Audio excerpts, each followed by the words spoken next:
So who is this, by the way? This is evangelist Patricia, aka Nana Agradaa. That's the name I was looking for. Patricia what?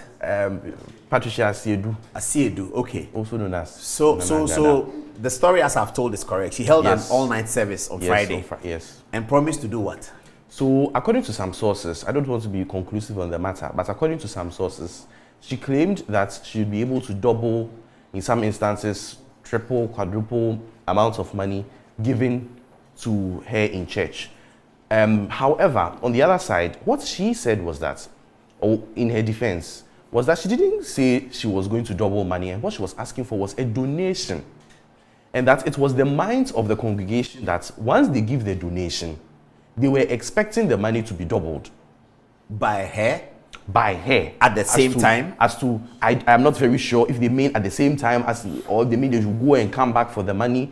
And I think the rationale behind that was they remember what she was doing at her old sports. As a fetish? Yes. Mm-hmm. And at that time she was at Kaswa, and then she had another branch at Pukwase. She used to do it on Thunder TV. I think I watched some episodes. And she was able to double money? Oh, on screen for you to see, but I can't so speak. She sort of purported to double money. Exactly. So she'll be sitting in her batakari behind the pots, and then she'll be kili, and then you come and give them money, she puts it in the pots, and then she'll be shaking. You open it, and then a full juice bag, and you see people excited. Juice bag? Yeah, juice bag of money, and they'll be carrying it on Thunder TV, on TV. So she was charged 10,000. That's called Sika Gari. Sika Gari. Yeah. You know Gari when you were in SS? Yeah. In SS, I wasn't eating Gari. Okay. I ate Gari. The masses. Yeah. You mean how it builds up? How the Gari builds up? Yes. So what she was saying that this is a Sika that can grow like Gary grows when you pour water on it. Exactly. I see. Exactly. So then when she's now moved from fetish into gospel. Yes. And then on Friday she held an all night. Yes. Now the allegation is that she promised this kind of doubling money. Yes. But she said she didn't make that promise. Yes, and that she was asking for donations or contributions to her church. Okay. So but she also said in the video that some people were actually giving money.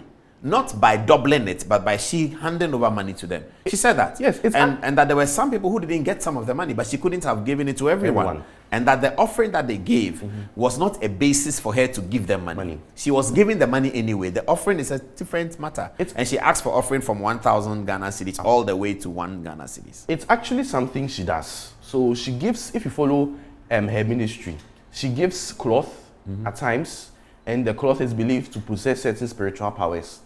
She gives money at times, and she gives alms. And so people actually leave, long distances to come to her church, and then they get the cloth. And once they get the cloth, you are supposed to put the cloth on your head, and then you stand in front. I think we even have the video of her singing and dancing with the members with the cloth on their head. Okay, yes. We'll take that video soon. So let's go to this one. It says she was arrested and arraigned before the Accra Circuit Court with the following charges. 1, defrauding by false pretenses contrary to Section 131 of the Criminal Code and Other Offences Act 1960, Act 29. Number 2, what's that? Charlatanic advertisements contrary to Section 137. But is this old? This is Act 29. Yeah, I know, but I mean in terms of charging her with this, is this an old offense? This is not related to Friday, is it? This is related to Friday again. Has she made advertisements ahead of the Friday or during the service? So they are alleging that there has been constant, she has been using Thunder TV and Ice One TV to constantly advertise these things that she can multiply money purportedly. And so they are saying that by virtue of those, instances, which culminated to the events on Friday, she is being charged with. I don't know whether you tell us here, Apreku, the element or the ingredient. No, not that. The offense. How long a person will be jailed if she's found guilty? Do you tell us that? So it's a second-degree felony. However, the judge has discretion. A misdemeanor is maximum 3 years. Second-degree felony is 3 upwards. And so, what's the maximum for second-degree felony? Second-degree, I think 10. 10 is the maximum. Yes, but the judge has discretion. The judge has discretion to sort of wade into and say, okay, maybe you have 4, you would have 5, and so it depends. So here, it Just says, like can't whoever be below defrauds any 3. person by any false pretense shall be guilty of a second-degree felony. That's what you're talking about. Okay. All right. A person is guilty of defrauding by false pretenses if by any means or any false pretense or by impersonation she obtains the consent of another to part with or transfer ownership of anything. This is interesting. Yeah. A person is guilty of defrauding by false pretenses if by means of any false pretense or by personation he obtains the consent. Okay. So consent obtained through your false pretenses exactly is makes you guilty of defrauding by false pretenses. Yes, and the consent. This one looks like it's okay here. And the consent must culminate in you parting with something. So the money. Yes, but okay. Let's get there, because if I go to church and I give offering 500 cedis. Yes. And the pastor says, so this end of the month as usual, and pastor comes and says that let's read Malachi 31. And then the special pastor, some pastors are specialized for the Malachi 31 thing. So sometimes the lead pastor will sit aside and then some pastor will come and he's the one who always does Malachi 31. Bishop James is an expert of Malachi 31. So James will come and Archbishop will be seated and James will come and talk about Malachi 31. It says that if you give, he will open the windows of heaven and pour out blessing unto you that you will not have enough place to keep. So they tell us that one. Then they also tell us if you give, and it shall be given unto you, shaking together, running over. Press down. Men will press down is almost like the pot thing. Yes. Press down, shaking together, running over. Men will give unto your bosom. So based on that, I go and give 500 cedis. So is that defrauded by false pretenses? You see, that is general a bit in the sense that it pertains to faith. So there's a difference. If I say that, in my opinion, if someone says that, Bishop, I do not think that's defrauded by false pretenses. But if a pastor says that, I see that anybody who gives me 500 cedis by the end of this month would have a car. Matthew Ashimolo does that at the Greater Works. 24 hours. He limits us to 24 hours. Yes, 24-hour miracle. Give me $1,000. In 24 hours, you will receive a significant blessing. You see, that's a significant blessing. A significant blessing is not specific. Well, but the law says, a person is guilty of defrauding by false pretenses if, by means of any false pretense or by personation, which will cover those things we're talking about, he obtains the consent of another person to part with or transfer ownership of anything. So I part with the money and I transfer it into the ownership of the church. Because Matthew Ashimolo said to me that if you do this within 24 hours, but the important thing about criminal prosecution is that there has to be a complainant. So if nobody complains about Matthew Ashimolo, then that's okay. But even if somebody complains, are we really ready for a society that supports people reporting on their pastors on issues like this, or the men of God on issues like this? Well, the way the law is designed, there's a temptation for any lawyer to advise a client to go and report to the police. Because false pretenses, personation, the obtaining of consent is classic. Really classic. But can you tell if that's different from the Catholic priest? Yes. Who does not even talk about the offering. Offering is on the timetable of the church. And when it's offering time, they begin the processes for offering. He doesn't say anything about it. When the offering is gathered, he comes and he says, Dominus Vobiscum, Amen. They are done. They don't say Malachi, they don't do that. Okay. So, I mean, that's different. That one you can't say false pretenses, personation, but the one that the charismatics do, which we're used to, which we all benefit from, because I believe in that. I believe in the faith. I believe that Malachi 3:31 works. I believe that if you give, it shall be given unto you, pressed down, shaking together. I believe it. So do you think that someone should go to the police and report to pastor based on that? Because he is also speaking on authority. So I'm thinking the prosecution are going to struggle because you were relying on your faith. Exactly. And that is what I keep saying. Which we do all the time. We all rely on our faith. Relying on faith. And so if you have to rely on faith, then it will be hard in this instance. As I said, we don't want to open the floodgates and give, people, if she's found guilty of this, exactly, then the High Court would have set, is it a High Court, by the way? For circuit court. The circuit court. The circuit court would have set up. But I mean, even if the circuit court that decides it's going to it's going to be a persuasive precedent where people will say, oh, but this has been done before. It's going to set a very dangerous precedent on how we can go and say, Matthew Ashimolo said I should give $1,000. I didn't get anything. Let's go and catch him. And that is why I think under section 132. I think that if we have a church and we are worshiping, we should just let people give from the abundance of their hearts. But all this, give this and this shall be, given, or give this and this shall be given.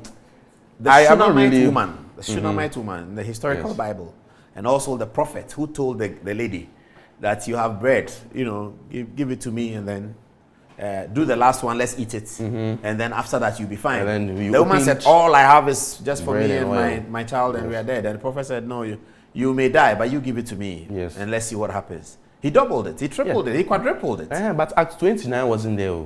It wasn't there, but that's the faith that we have inherited. You see? Yes. So the reason I am saying that the controversy for the modern development of the law is how to place the faith within the context of a prosecution. Exactly. Very, very complicated. Exactly. Let's see how this... Particularly how it seems they are picking on Agradaa only, because... No, she's the one who has been reported. Yeah, she's the one who has been reported, but... Yeah, but when the video came around... When it comes out, people jump on... Yeah, people say go and arrest Agradaa. I saw people on Facebook say, why has Agradaa not been arrested? Yes. What's the point? But when it's someone else... Is it because she speaks in Tree and she's not a very distinguished, pastor who slangs and says, hallelujah be to the resurrected Lord? Her history. It's her history. Yeah, but we can't use her history to punish her for something that everybody does. Something that is faith. You see, not everybody promises to double money. No, not double. Matthew Ashimolo says within 24 hours something will happen. If nothing happens, he's falling foul of the law. No, but you see, if nothing happens, he says it's a miracle, right? And nothing happens. He doesn't have personal control of miracles that come from heaven. Yes, but his personation got him to obtain consent from me to produce $100 to the church offering bowl. On faith basis, she is saying that allegedly that she can double money that belongs created by the Bank of Ghana. Yeah, by the power of the Spirit that she's subscribing Ashimolo's own, even if there's going to be a miracle, maybe I'll be there and then Paul will come and give me the money. Yes, that's what we subscribe to. That is fundamentally different from saying that Bank of Ghana 10 CD notes will become 20 CD notes. That's quite technical, but the Ashimolo has, by personation, obtained the consent of another person. How is it by personation if he believes it's... Ashimolo says, remember, come and give... I discussed that with somebody. Well, at that time, the person was a minister, and I asked him that, Senior, this Ashimolo thing, because I subscribe to that big time. I'm a fundamentalist in that. So I was asking him that, this Ashimolo thing, is this something we can do something about? Because the whole world is bashing us for this and that. And he said, look, Leonard, it happened to me. I was riding in my car on my way to Ashimolo's event, and I heard him. And I said, okay, let me try it.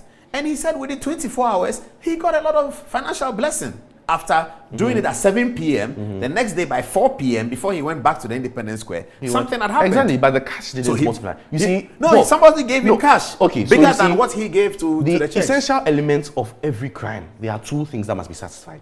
There must be a mens rea and an actus reus. The mens rea is the criminal mind, and the actus reus is the criminal act. Where is the criminal mind in a faith-based situation? The criminal mind is you knowing that indeed what you are doing is not going to... She knows that the money is not going to multiply. Allegedly. But she didn't say she's multiplying money in this regard. Did she say that? No, I'm saying that assuming. Okay, but we are talking on the assumption that she says that she gave money to people. She said, give money and I'll give you money. And she did give money to people on the Friday. What are those? Yeah, so she said that if you didn't get... And that is why I am saying that for all other members or for all other pastors, if you want to prove and say they have fallen foul of section 132, then it behooves on you to show that indeed, as at when they were making those promises, they had a criminal mind. The criminal mind may be intent, knowledge, negligence, recklessness. How do you recognize, isolate, and determine a criminal mindset within the context of faith? It is the duty of the prosecution, and it's the duty of the prosecution to prove beyond reasonable doubts. That's where the problem is going to be. Exactly. So that's for that one. I think it's the prosecution directed more by social media, but it's okay for us to get these definitions out and see the standard that we can work with. It's good because we have to also evolve and define certain things. I mean, Act 29 is 1960. Yeah, but it's been amended. Act 29 has been I mean, yes, it's been amended many times. Yes, but I mean, there are many provisions for instance. What that are you have telling us roots. here? He said, a The consent shall consent. not be deemed to have been obtained by a false representation as to the quality or value of a thing, unless the thing is substantially worthless for the purpose for which it is represented to be fit. Okay, so assuming somebody gave 1 cedi, is that what you're saying? 1 cedi coin. That's what you mean here. Yes, that if the thing is worthless, if I am representing to you that I can give you this iPhone 14 and then it ends up being soup, the worth of iPhone 14 and so clearly is a difference. So the consent is not, cannot be obtained. Even if I had given the consent, I had given the consent for an iPhone 14, not soup. Even if the soup looks like I see iPhone what 14. you mean. So that so if the you value, give me something in return which is worthless compared to what I gave. Exactly. So she's asking for 1,000 cedis. If Yes. she gives you back 500 cedis, it's worthless? it's not. It's not up to what, 1,000? What was the bargain? That I'll double What was 1,000. exactly? So if you didn't double 1,000, then the 500. When an individual presents himself within this context, strictly by the law, and goes into a situation where he is expecting his 1,000 to be physically doubled in a dramatic spiritual way, is that also not an offense? That's Because that's legal tender. The money is legal it's legal, tender, yes, it's Bank of regulated Ghana. by the Bank of Ghana. And you go into a process where you are believing that if you tender a 50 cedi note, that 50 cedi note will metamorphose itself by some dramatic way to become 1,000. good. And that's why I went back and I was talking to you about Ashimolowo's own. You see, in Peter, in the book of Peter, I think 1st or 2nd Peter, one of them, I've forgotten the verse and chapter. But it says that honor all men, love the brotherhood, fear God, honor the emperor. In the sense that the laws of man must be complied with. With Ashimolowo's own, it's a supernatural law. At times you can feel so much to do something for somebody. It is grace. I believe in that thing. There are some people, everywhere they go, they are liked, they are favored. It is grace. That is supernatural. That is different. It's not the purview of man. But once you say that this tends, I don't know if you have physical cash here for me to hold as, can you give me money for me to hold? For me to say, The lawyer wants to demonstrate. I'll demonstrate. Okay, I'll give you a 50 cedi note. Oh, Oh, you want more? if I can get. Well, why do you need more? It's just a demonstration you are doing. Oh, valuable demonstration. But So you this is a see, 50 cedi note, legal good. tender. Once you take 50 cedi notes, it is no longer anything about supernatural laws or laws of God or whatever. This is the law of man. It is Bank of Ghana. Anybody who tells you that I am going to double this I am going to double this legal tender and make it 100 cedis, is basically toying with the laws of man, because in this instance, it cannot be doubled. It is Bank So of if Ghana. I has to print submit it. myself to that, should the prosecution be looking for me as well? You were Submitted you are the yourself. victim, you are the complainant. Yeah, but why must I, a law-abiding citizen, submit myself to something without reporting the person who is asking to do this? I should be telling the police that there's Nana Agradaa here. Okay. This is what she's More or doing. less. She's violating the Yeah. banking laws. But Yeah. if I submit myself to it and become a complainant in this instance, should the police be looking for me as well? As a contributor to the mens rea? Well, that is, and it then goes to mens rea. Because if me, Nana Agradaa, I'm not Nana Agradaa, but if I believe that this is legal tender and I'm going to multiply it for you, it means that I have an intent of malice. I know it Because cannot be multiplying multiplied. this is illegal. Exactly. So, But when she the says action multiply, itself, does it mean that she will take your 50 and give you 200? that is what she was doing at. Yeah, but if she's giving first. you, if I take this 59 and I give you 200, what's the illegality about it? It is your 200 you are giving me. You Yes. are not saying you are multiplying the 50 But to what 200. is the context of she saying multiply? What does it mean? Taking the Did money she say and- I'll the take money the same physically money doubling. and change it? No, she says I'll multiply it for you. So give me 50, I'll give you back 200. If I was here, I would have said that, well, it was a scheme for me to show, for people to show their commitment so that I help them. So I did not mean to double the money. Now per you're talking se. about the potential defense available to her. Yes. So the defense available to her is in the face of this Yeah. Nana Agradaa. Why did you say you can double the money? What's defense available to her? I would have said when I said double, I did not mean double in the sense of the money Multiplying turning it into times 2. Exactly.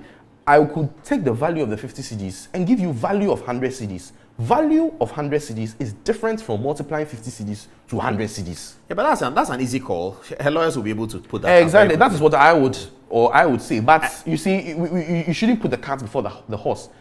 I would have waited, or I would wait for them to prove everything, and essentially for them to prove mens rea, particularly mens rea in issues of spirituality. Yeah, but that's the point. I mean, how do you prove mens rea in the context of faith? That's really complicated. Very, very interesting. And there's also another interesting law. On what Shana. basis are they able to deny her police inquiry bail?